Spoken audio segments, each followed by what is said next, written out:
Jaya Gopi Jana Vallabha Girivardhari Gopi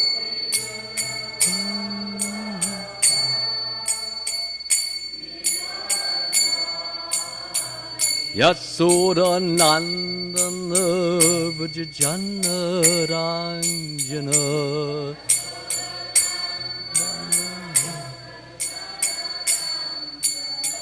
Yasoda Nandana Vajjana Ranjana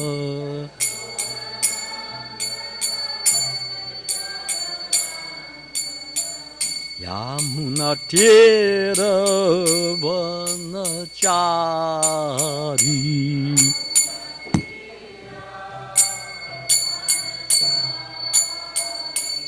Jaya Radha Madhava Kunja Bihari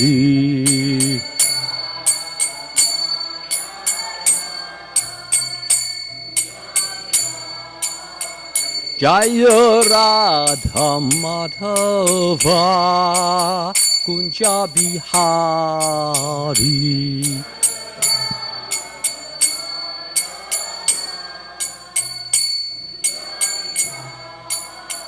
Jaya Gopi Jana Vallabha Girivardhari Gopi Jana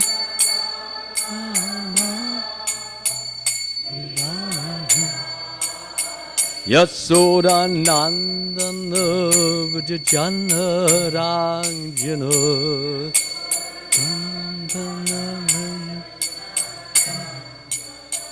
Yasoda Nandana Vajjana Ranjana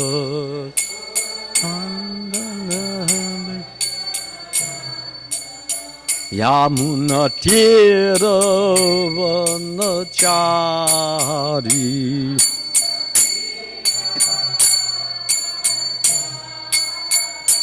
Jaya Radha Madhava Kunja Bihari Jaya Radha Madhava Kunja Bihari Jaya Radha Madhava Kunja Bihari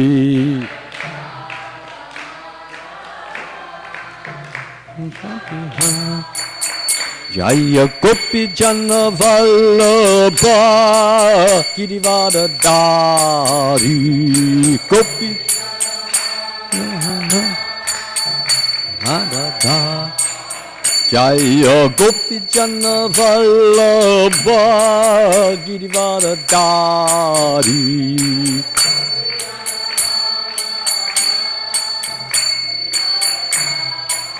Yasoda Nandana Vajjana Ranjana Nandana Vajjana Ranjana Yasoda Nandana Vajjana Ranjana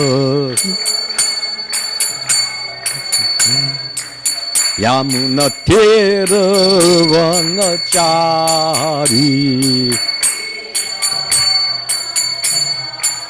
Yamuna Tira Vanachari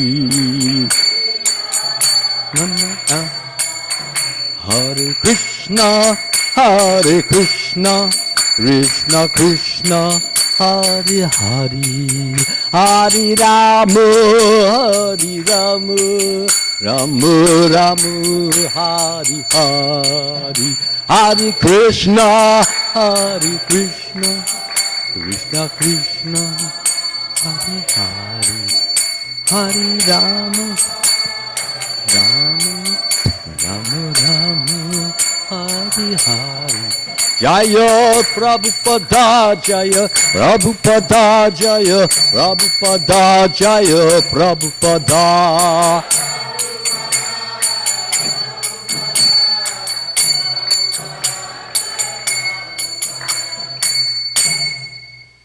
Jayam Vishnupad Paramahansa Parivajakacharya Astatar Satyashri Srimad His Divine Grace A.C. Bhaktivedanta Swami Srila Prabhupada Ki Jai ISKCON founder Acharya Srila Prabhupada ki jai. Anantagudi Vaishnava Vrinda ki jai. All glories to the assembled devotees. All glories to the assembled devotees. All glories to the assembled devotees. All glories to Sri Sri Guru and Gauranga.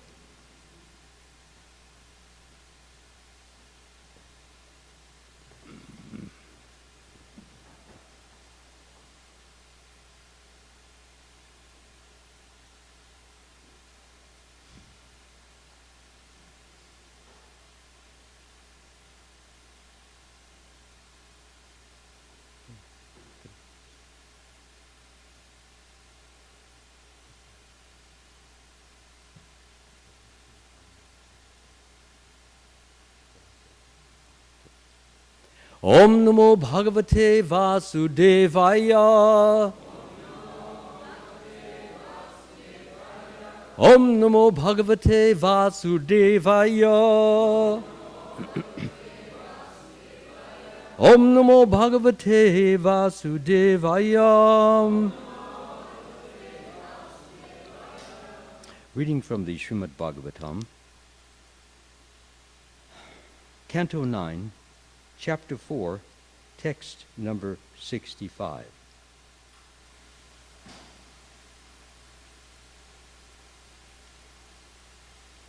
Yedragara putrapta Yedragara putrapta Prananvitam imam param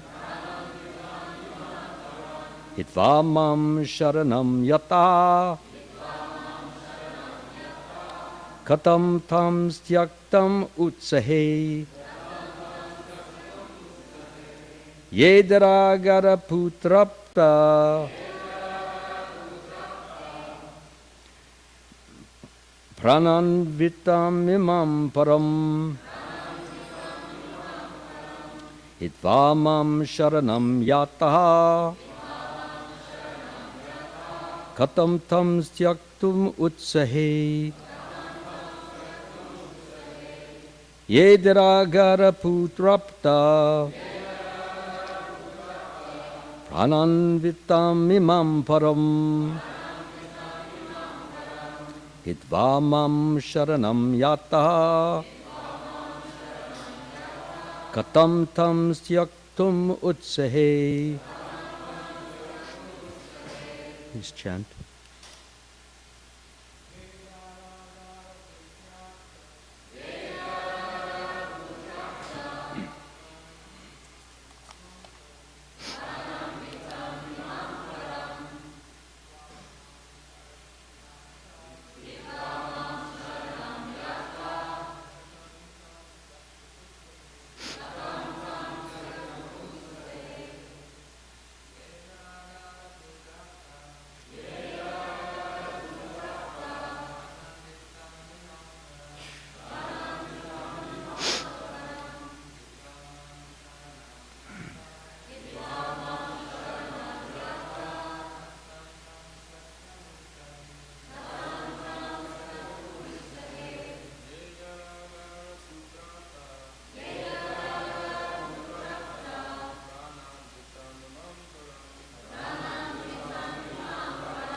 Vaishnavis, please.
Yea,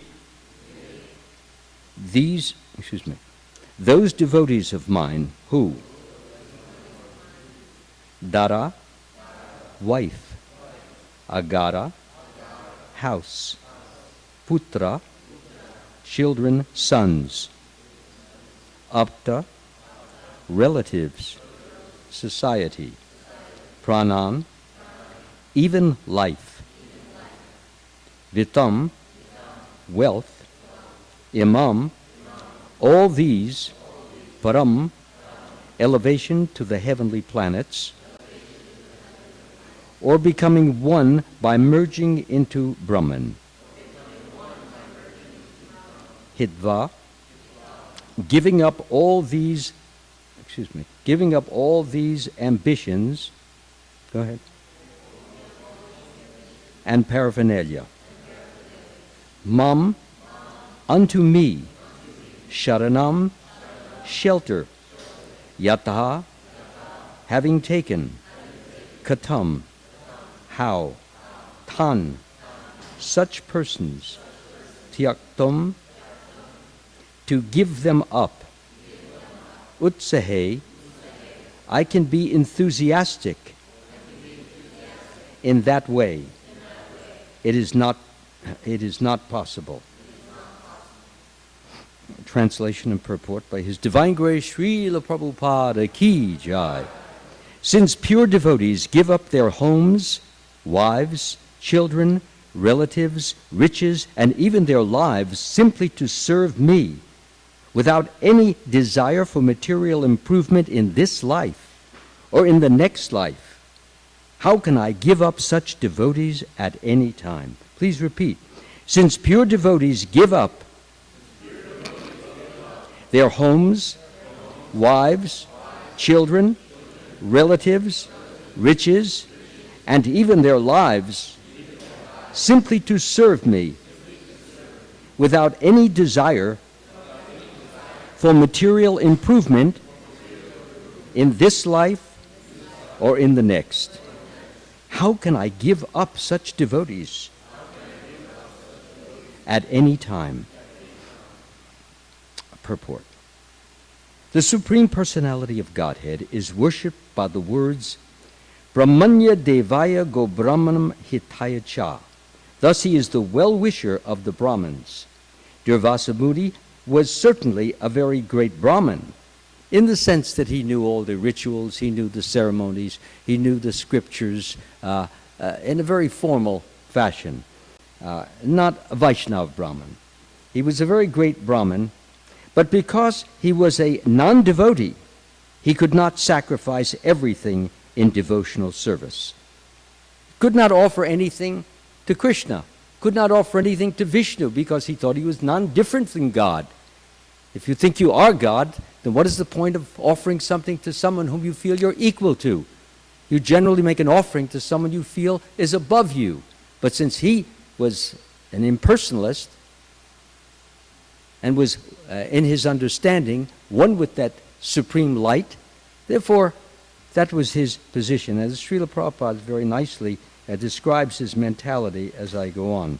Great mystic yogis are actually self-interested The proof is that when Durvasa Muni created a demon to kill Maharaj Ambarish, the king stayed fixed in his place, praying to the Supreme Personality of Godhead and depending solely and wholly on him. Whereas when Durvasa Muni was chased by the Sudarshan Chakra, by the supreme will of the Lord, he was so perturbed that he fled all over the world and tried to take shelter in every nook and corner of the universe.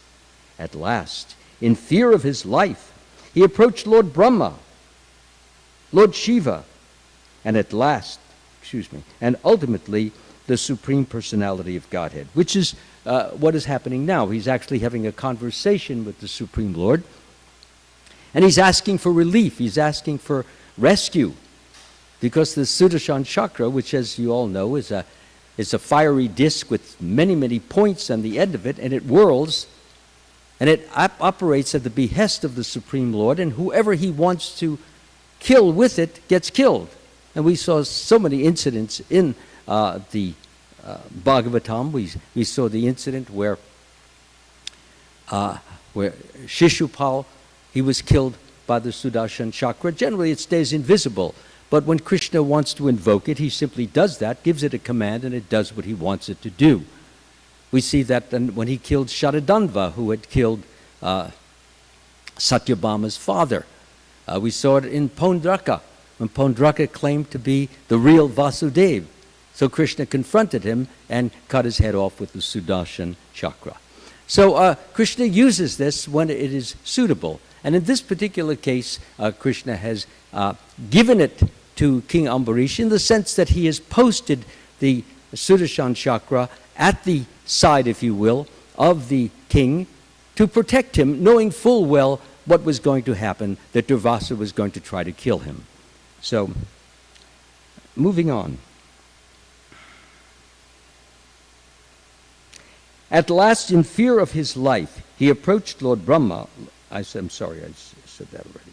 Therefore, he did not have very good intelligence. And how can an unintelligent person be delivered by the Supreme Personality of Godhead? The Lord certainly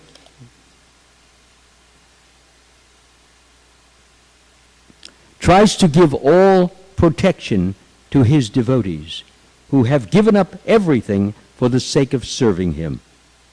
Another point in this verse is that attachment to Daragara Putrapta, home, wife, children, friendship, society, and love, is not the way to achieve the favor of the Supreme Personality of Godhead.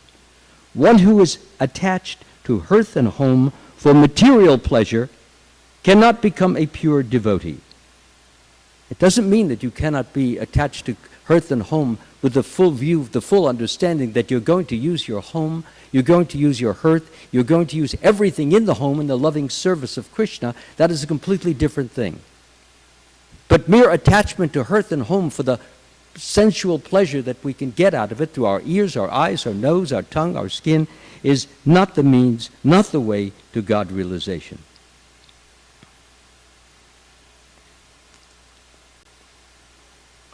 For such a devotee, the Lord makes, well, let me go back.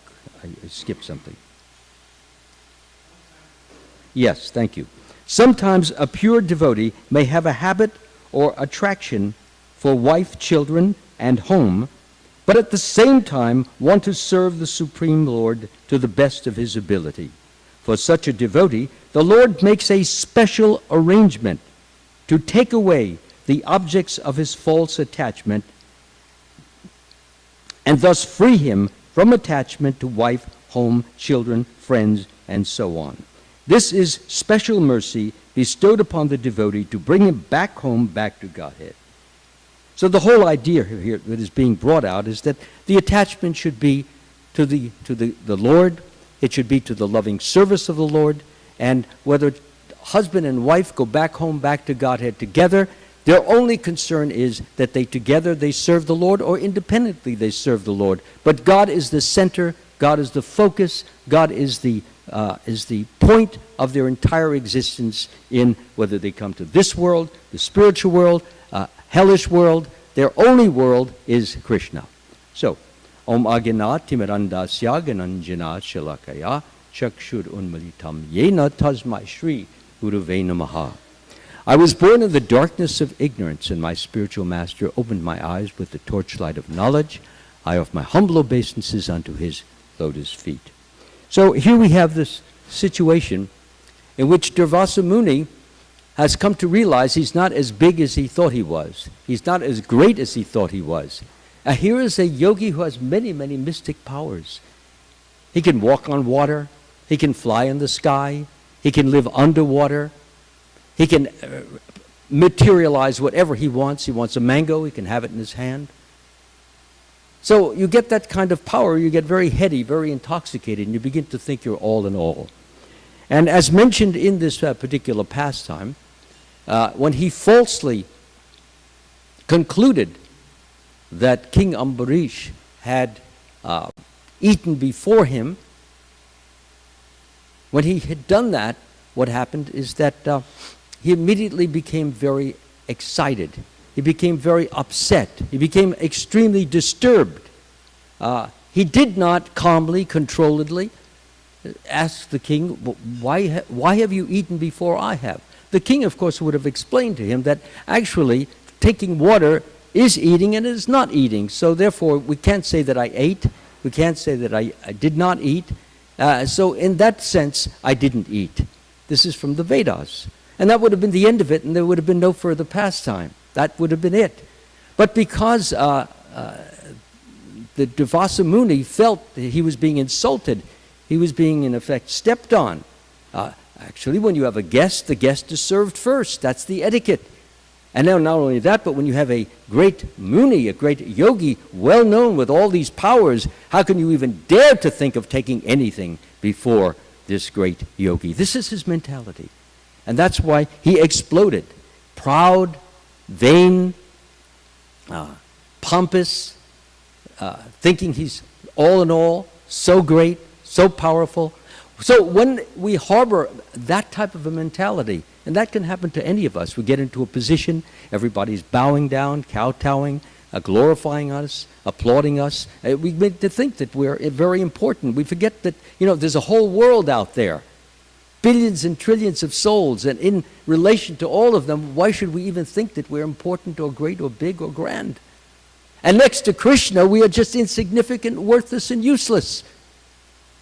What are we without Krishna's mercy? What are we without Krishna's grace? We're nothing. So often I like to repeat that prayer every morning. I am nothing except what Krishna makes me. I have nothing except what Krishna gives me. I know nothing except what Krishna teaches me. I do nothing except what Krishna enables me. And I want nothing except pure love of Krishna, because then I will have everything and even more. So we are nothing but a mass of graces which has come from Krishna. We speak due to his grace. We see due to his grace. Right now somebody is not seeing. Right now somebody is not hearing. Right now somebody is not tasting or touching or feeling. Right now somebody is not understanding. We are under the grace of Krishna. We have to realize this. We tend to forget it. I know I do. And then when I remember it, what can I do? I can only say, thank you, Lord. Thank you for allowing me to go on and pursue my spiritual goal and try to develop pure love of your lotus feet. Because without all these different faculties, I might have a great difficulty. These two eyes, like King Ambarish, you could look at the deity. You can become enamored of the deity. You become absorbed in the deity. With the tongue, we can take Krishna Prasad. With our hands, we can offer flowers. With our feet, we can walk to the temple. This is a very, very great, wonderful, if not amazing grace. Because there are so many billions and zillions and zillions who are not doing this. We are so fortunate. This is called counting our blessings. And it's a good thing to do this every morning. I have another day to serve Krishna, to glorify Krishna, to honor Krishna, as Srila Prabhupada so aptly showed us. The first thing he did when he got up, he would start translating. For whom? For us. This was the pleasure he would give to his spiritual master. This was the pleasure that he would give to the Supreme Lord. He would share Krishna, share his bliss, share his love, share his peace with everyone and anyone, so that all in the world could be free of the pain and the suffering and the anxiety and the uncertainty and the doubt and confusion and bewilderment and depression. He wanted everyone to be peaceful and happy and satisfied and fulfilled. And that was his sacrifice. We owe so much to him, we can never repay it. Impossible. So anytime we think that because we've done some nice service, we made some nice prasadam, mahaprasadam, or we dressed the deities beautifully, we start to think, well, I've done something really nice for Prabhupada. You haven't done anything yet. This is nothing. What he did compared to what we're doing, it nothing. It pales into insignificance. So small, it's like you can't even see it with a magnifying glass. So this is where we stand next to Srila Prabhupada. Why do we throw ourselves in front of him? Because we feel insignificant. We feel we're incapable. We feel incompetent. We feel overpowered. His grace, his kindness, his sweetness, his wonder is so appealing, so loving, so captivating, so mesmerizing. This is Srila Prabhupada. And that's why we're all sitting here today, reading what he translated.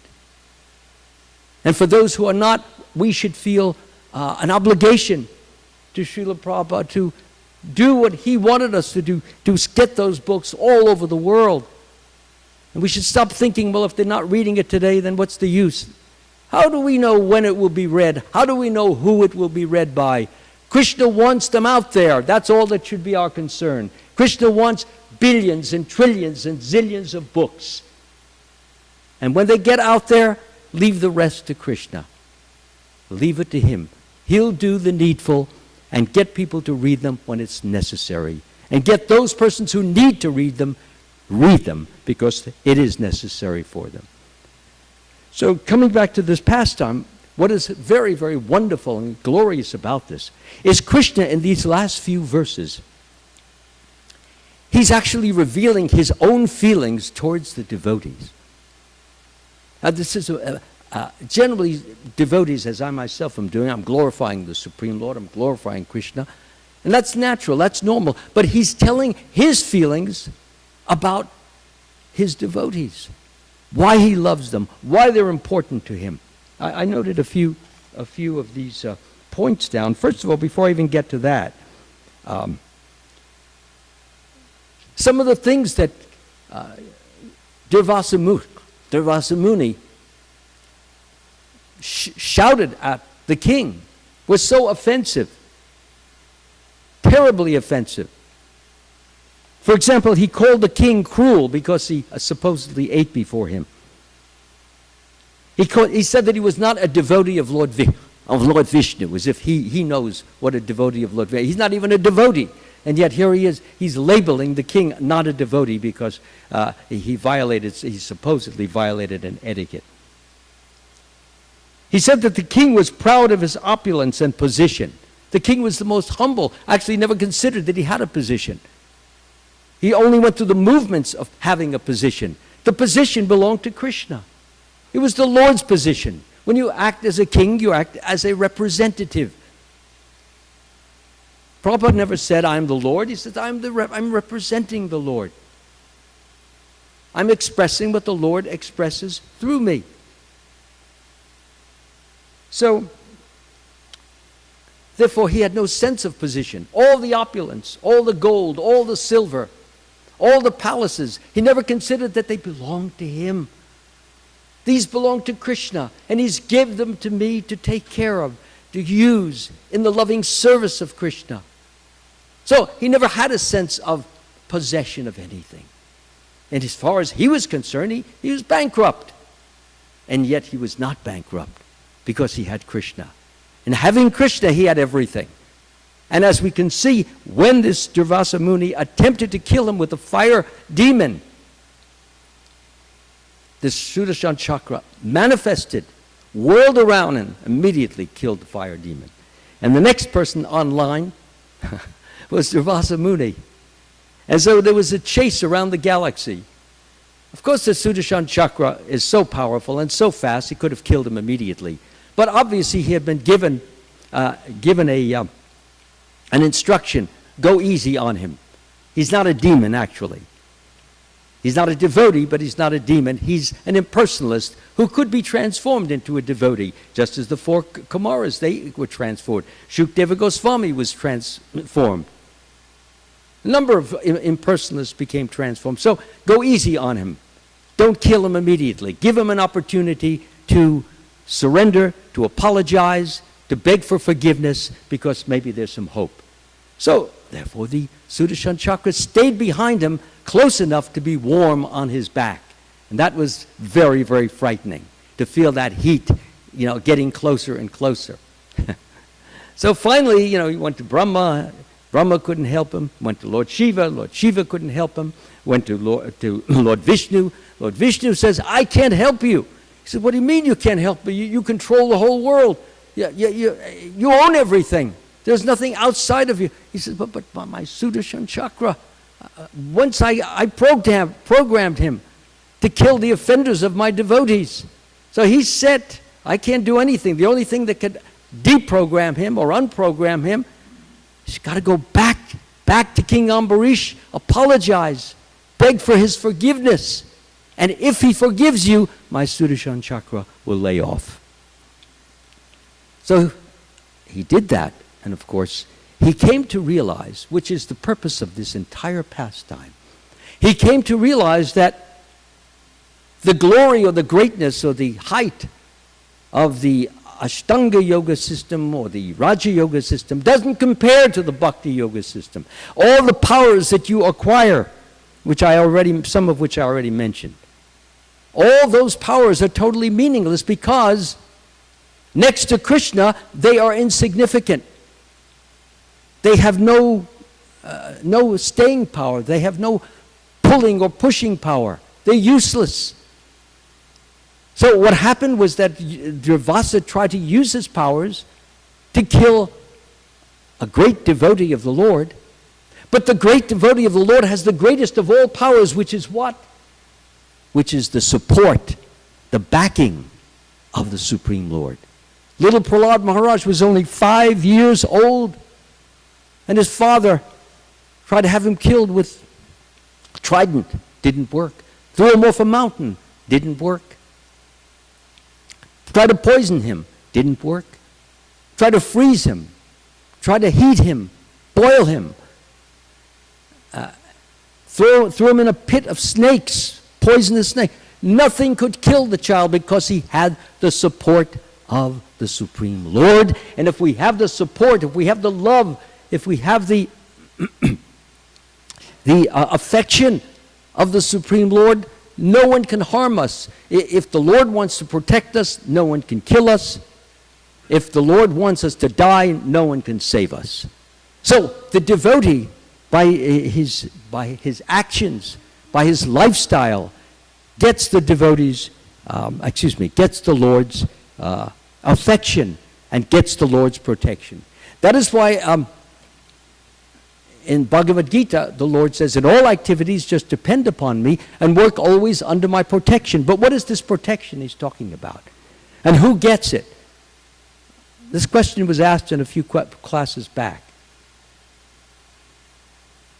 The protection that the Lord is giving is the protection of the devotee to exercise his right to prosecute or pursue the course of pure love of God. That's what the protection is. The karmi who has no interest in God, he doesn't get protection. He's under the law of karma. 2 and 2 make 4, 4 and 4 make 8. An eye for an eye, a tooth for a tooth. A nose for a nose, a nose for a nose. That's what the karmi is under. No protection.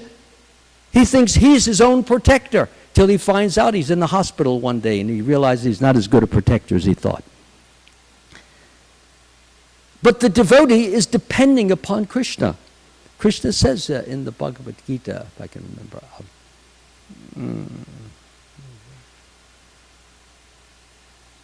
I can't remember the exact, but he's saying that my pure devotees, they are working under my protection.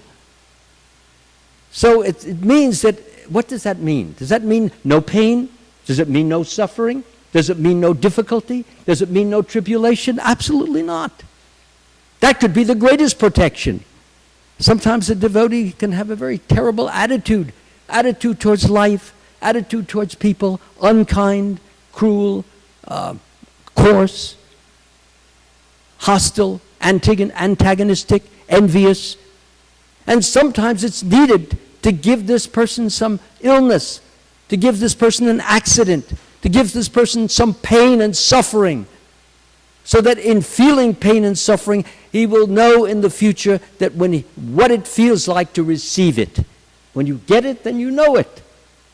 But if you haven't had too much of it in your life, then you may need it in order to soften up, mellow out, and become sympathetic, empathetic, sensitive to the needs of other human beings. So, point I'm trying to make is a point that often comes up in class, and it often comes up in consultations. Why is Krishna giving me this terrible case of flu? I want to do some service for him. Or, I've been serving Krishna for so long, and now, look, he's got me in bed, and I can't do anything. Who are we to decide or to claim what we should receive and what we should not receive? Krishna is all-powerful. Krishna is all-knowing. Krishna is all-loving. We have to have that faith that Krishna loves us and is giving us what we need at this point in time to move on to the next possible rung of the ladder of God realization or spiritual improvement. Krishna knows. Thy will be done, not my will be done. What is my will? It's just based on the three modes of material nature, of goodness, passion, ignorance. A person who makes conclusions on the basis of the three modes can only meet ultimately with failure and damnation. It's true. But a person who depends upon Krishna, realizes his weakness, his smallness, his insignificance, and even when Krishna gives him a surge of power, a surge of strength, a surge of ability, he even knows always, this is coming from Krishna. This is not mine. So I will use it in his service. And when people praise me or award me or glorify me or honor me or do any of that, I will never in my mind accept this for myself. I will give it over to the Supreme Lord immediately. I will not waste even 1 second, because if I keep it, I've poisoned for 1 second. Once we get rid of all of these adorations, glorifications, and applauses, thinking we're so wonderful, we're so great, we're so honorable, so glorifiable, once we get rid of that and we are simply and only the simple servants of the Supreme Lord, we are rightly situated, and only good can come, because as Krishna says, and I will read some of these right now, this is why. First of all, the Lord says, I am under my devotees' control. I am not independent. My devotees have no material desires. Lord says, I'm not independent. I'm dependent upon my devotees. How can that be? Because the Lord loves pure love. And the devotees give him that pure love in the form, as Druda Karma so nicely said yesterday, through the different rasas that he has. So, the devotees give the Lord pleasure, increase his pleasure. The more pleasure the Lord has, the more beautiful he looks, and the more pleasure he gives back to his devotees. And the devotees, feeling that pleasure, gives it back to the Lord, and it goes back and forth like a competition. Each one trying to enliven, uplift, enthuse each other more and more, greater and greater, till all they can see is each other. So, the devotee is very, very important to the Supreme Lord. And he feels dependent upon the devotee. And therefore, because he feels the devotee is also his dependent, he does everything possible to protect him, to guide him, to direct him, so that he will come closer and closer in consciousness to him. This is all Krishna wants. He wants us to love him, adore him, surrender to him, serve him, think of him, share him especially share him with everyone and anyone, because he wants all his children everywhere and anywhere, which we all are, back home, back to Godhead. And that's what Krishna came, Srila Prabhupada came here. That's why he kept saying, back home, back to Godhead. Everyone, I have built a house in which the whole world can live. Let everybody come into this house and bask in the joy, in the ecstasy, in the pure bliss of Krishna consciousness. Thank you very much. All glories to Srila Prabhupada. Any questions? Any comments? Criticisms? Heavy ones? No? No criticism? Yes, I see a hand. Hand went up. Good. And we're going to get a microphone so that the persons on the internet, someone is getting it for you, so that they can all hear it. Thank you.